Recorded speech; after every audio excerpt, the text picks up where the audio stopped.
ഇനി വിശദമായ വാർത്തയിലേക്കാണ്. ശബരിമലയിലെ കൊടിമരത്തിന്റെ പുനർനിർമ്മാണത്തിലും സ്വർണ്ണക്കവർച്ച നടന്നെന്ന സൂചന നൽകി ദേവസ്വം വിജിലൻസിന്റെ റിപ്പോർട്ട്. കൊടിമരത്തിൽ പൂശാൻ ദേവസ്വം ബോർഡ് വാങ്ങിയതും സംഭാവനയായി ലഭിച്ചതുമായ സ്വർണത്തിൽ ബാക്കി വന്ന 233 ഗ്രാം സ്വർണം എവിടെയാണ് എന്നതിൽ കണക്കില്ലെന്ന് ദേവസ്വം വിജിലൻസിന്റെ പ്രാഥമിക അന്വേഷണ റിപ്പോർട്ടിൽ പറയുന്നു. അതേസമയം ക്രമക്കേടിൽ വിജിലൻസ് പ്രത്യേക സംഘത്തെ ഇന്ന് തീരുമാനിക്കും. വിവരങ്ങളുമായി ആന്റണിയാണ് ചേരുന്നത്. ആന്റണി, സ്വർണമൊക്കെ എവിടെയാണ്? ബാക്കി വന്ന സ്വർണം എവിടെയാണ്? എവിടെ കൊണ്ടുപോയി? ആരുടെ കയ്യിലാണ്? എങ്ങനെ നഷ്ടപ്പെട്ടു എന്നൊരു കാര്യത്തിലൊന്നും നിലവിലും വ്യക്തത വന്നിട്ടില്ല. എങ്ങനെയാണ് ആന്റണി ലഭിക്കുന്ന വിവരങ്ങൾ? തീർച്ചയായും ദേവസ്വം വിജിലൻസിന്റെ റിപ്പോർട്ടിൽ നിന്ന് പുറത്തു വരുന്ന വിവരങ്ങൾ പ്രകാരം, അതായത് ഒരു സ്വർണ്ണ കവർച്ച ഈ കേസിലും ഈ കൊടിമരത്തിന്റെ പുനഃപ്രതിഷ്ഠയിലും നടന്നിട്ടുണ്ട് എന്നുള്ളതാണ് ആ റിപ്പോർട്ടിൽ, ഹൈക്കോടതിയിൽ പോയ ആ ദേവസ്വം വിജിലൻസിന്റെ ആ പ്രാഥമിക റിപ്പോർട്ടിൽ പറയുന്നത് എന്നുള്ളതാണ്. അതായത് 3 കോടി രൂപ ചെലവിട്ട് ഏതാണ്ട് 9.16 കിലോഗ്രാം സ്വർണം ദേവസ്വം ബോർഡ് കസ്റ്റംസിൽ നിന്ന് വാങ്ങിയിരുന്നു. ഇത് കൂടാതെ പലർ ഇത്തരത്തിൽ ഡൊണേഷനായി, സംഭാവനയായി ഈ സ്വർണം പൂശുന്നതിനായി നൽകിയത് 412 ഗ്രാം സ്വർണമാണ്.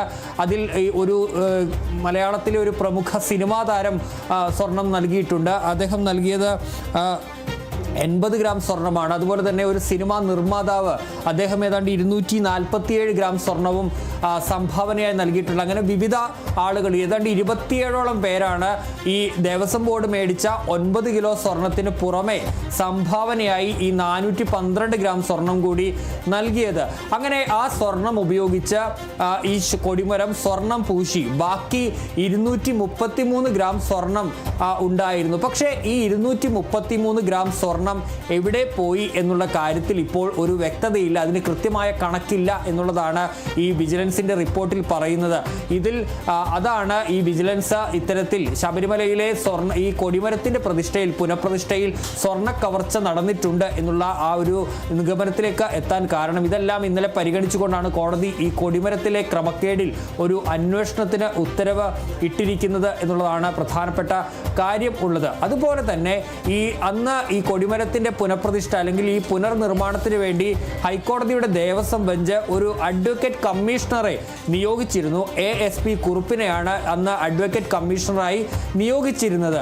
ഈ കുറുപ്പിന്റെ ഭാഗത്ത് നിന്ന് ഈ ചട്ടങ്ങൾ പാലിക്കുന്നതിൽ അത് പാലിച്ചില്ല എന്നുള്ളൊരു കണ്ടെത്തൽ കൂടി ഈ വിജിലൻസ് നൽകിയ റിപ്പോർട്ടിൽ ഉണ്ട് എന്നുള്ളതാണ്. അതായത് ദേവസ്വം മാനുവൽ പ്രകാരം ഇതിൽ നിന്ന് ഈ സ്വർണം സ്വീകരിക്കേണ്ടത്, അല്ലെങ്കിൽ ഈ ഡൊണേഷനായി സ്വർണമൊക്കെ സ്വീകരിക്കേണ്ടത് എക്സിക്യൂട്ടീവ് ഓഫീസറാണ്. ശബരിമലയിലെ എക്സിക്യൂട്ടീവ് ഓഫീസറാണ് ഈ സ്വർണം സ്വീകരിക്കേണ്ടത്. പക്ഷേ ആ ചട്ടം ലംഘിച്ചുകൊണ്ട് കുറുപ്പ് തന്നെ നേരിട്ട് ഈ പല ആളുകളിൽ നിന്നും, അതായത് ഈ സംഭാവന നൽകിയ ആളുകളിൽ നിന്നുമൊക്കെ സ്വർണം വാങ്ങി എന്നുള്ളതാണ്. അതാ റിപ്പോർട്ടിൽ പറയുന്നത്.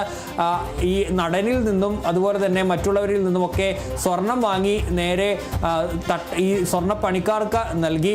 അതുപോലെ തന്നെ ഈ നിർമ്മാതാവിൽ നിന്നടക്കം സ്വർണം വാങ്ങി നേരിട്ട് തിരുവാഭരണം കമ്മീഷണർക്ക് നൽകി.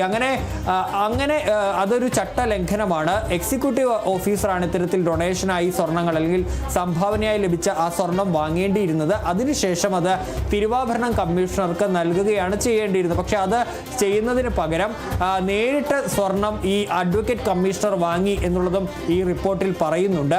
അതുകൂടാതെ തന്നെ കൃത്യമായി ഈ കണക്കുകൾ, ആരൊക്കെ എത്രയൊക്കെ സ്വർണം നൽകി എന്നുള്ള കാര്യം അത് കൃത്യമായി രേഖപ്പെടുത്തിയിട്ടില്ല എന്നുകൂടി ഈ റിപ്പോർട്ടിൽ പറയുകയും ചെയ്യുന്നുണ്ട്. അങ്ങനെ ഒരു സ്വർണ്ണ കവർച്ച 233 ഗ്രാം സ്വർണത്തെക്കുറിച്ച് കണക്കില്ല. അതുപോലെ തന്നെ ഈ അഡ്വക്കേറ്റ് കമ്മീഷണറുടെ ഭാഗത്ത് നിന്ന് ചട്ടലംഘനം ഉണ്ടായി എന്നുകൂടിയാണ് ഇന്നലെ ഈ ദേവസ്വം വിജിലൻസിന്റെ പ്രാഥമിക റിപ്പോർട്ടിൽ പറയുന്നത്. അത് അടക്കം ഇന്നലെ കോടതിയുടെ മുന്നിലേക്ക് എത്തിയിരുന്നു. ആ റിപ്പോർട്ടിൽ അടിസ്ഥാനത്തിലാണ് കോടതി സംസ്ഥാന വിജിലൻസിന്റെ അന്വേഷണത്തിന് നിർദ്ദേശം നൽകിയത്. ഏതായാലും ഇന്ന് അതിനുവേണ്ടിയുള്ള പ്രത്യേക വിജിലൻസ് സംഘത്തെ രൂപീകരിക്കും.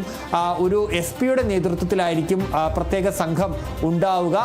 അതിനുശേഷം 30 ദിവസത്തിനകം അന്വേഷണം പൂർത്തിയാക്കാനാണ് നൽകിയിരിക്കുന്ന നിർദ്ദേശം.